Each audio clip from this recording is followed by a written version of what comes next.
Hello friends, അപ്പോൾ ഏവർക്കും ഒരിക്കൽ കൂടി സ്വാഗതം. കഴിഞ്ഞ ദിവസം നമ്മൾ സംസാരിച്ച വിഷയത്തിന് തുടർച്ചയാണ് ഇന്ന് എന്ന് വേണമെങ്കിൽ പറയാം.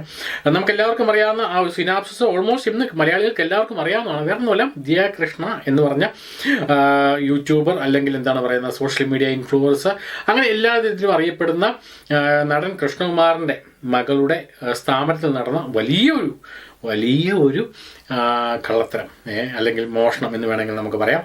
എന്താണെങ്കിലും ഇതിൻ്റെ ട്വിസ്റ്റ് എല്ലാവർക്കും അറിയാവുന്നതാണ്.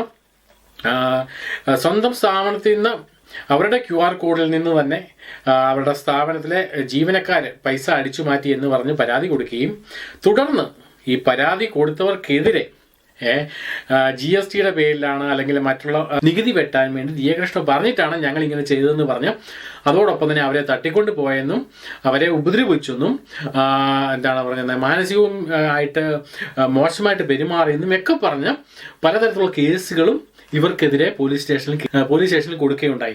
അപ്പോൾ അതങ്ങനെയാണ് മാധ്യമങ്ങളിൽ ഇത് വളരെയധികം ചർച്ചാ വിഷയമായത് എന്ന് എല്ലാവർക്കും അറിയാം. കാരണം ഒരു സൈഡിൽ നടനും അവരുടെ ആൾക്കാരും, കാരണം ഇവരെല്ലാം സോഷ്യൽ മീഡിയ ഇൻഫ്ലുവൻസേഴ്സാണ്. മറു സൈഡിൽ വെറും സാധാരണക്കാരായ 3 യുവതികൾ. സോ അതാണ് ഒരു പ്രയോറിറ്റി ആയിട്ട് ഈ കേസിൽ ഇതുവരെയും നിന്നത് എന്ന് വേണമെങ്കിൽ പറയാം. പോലീസും വരെ ആദ്യം അധികം ആക്ഷൻ ഒന്നും അവർക്കെതിരെ എടുക്കാതിരുന്നതും കാരണം ഇത് തന്നെയാണ്. 3 കുട്ടികളാണ്. പക്ഷേ ഇപ്പോൾ അതിൻ്റെ കളി മാറുന്നുണ്ട്. നമ്മുടെ ഈ സംഭവങ്ങൾ അതായത് കൃഷ്ണകുമാറിനെതിരെ ഇവർ കേസ് കൊടുത്തപ്പോൾ തന്നെ കാര്യങ്ങൾ മൊത്തം ഓൾമോസ്റ്റ് മലയാളികൾക്ക് മുഴുവൻ മനസ്സിലായി. കാരണം ഇവർ കള്ളത്തരം കാണിച്ചിട്ട് അത് പിടിക്കപ്പെടാതിരിക്കാൻ വേണ്ടി കേസ് കൊടുത്താന്നുള്ള എല്ലാ മലയാളികൾക്കും കാര്യം നമുക്ക് മനസ്സിലായി. അതിനെതിരെ ഒരു തരത്തിലുള്ള രാഷ്ട്രീയമോ അങ്ങനെ ഒന്നും മലയാളികൾ കലർത്തിയിട്ടില്ല.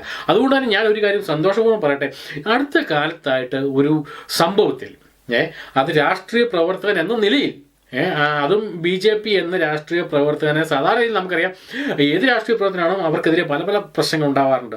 അതൊരു രാഷ്ട്രീയ പ്രവർത്തനം എന്തെങ്കിലും കാര്യം കാണിച്ചാൽ, അത് നല്ലത് കാണിച്ചാലും മോശം ചെയ്താലും മറ്റുള്ള എതിർ ചേരിയുള്ള ആൾക്കാർ അനുകൂലമായിട്ടും പ്രതികൂലമായിട്ടും സംസാരിക്കുക എന്നുള്ളത് 100% ഉറപ്പാണ്.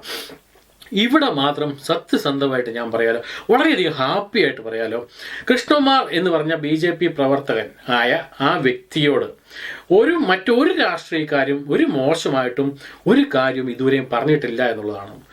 അതിപ്പോൾ സോഷ്യൽ മീഡിയയിൽ എവിടെ വേണം നോക്കിയോ, രാഷ്ട്രീയക്കാരാണെങ്കിലും ശരി സാധാരണക്കാരാണെങ്കിലും ശരി ആരും ഇവർക്കെതിരെ പറഞ്ഞിട്ടില്ല എന്നുള്ളത് വളരെ സന്തോഷകരമായ ഒരു കാര്യമാണ്.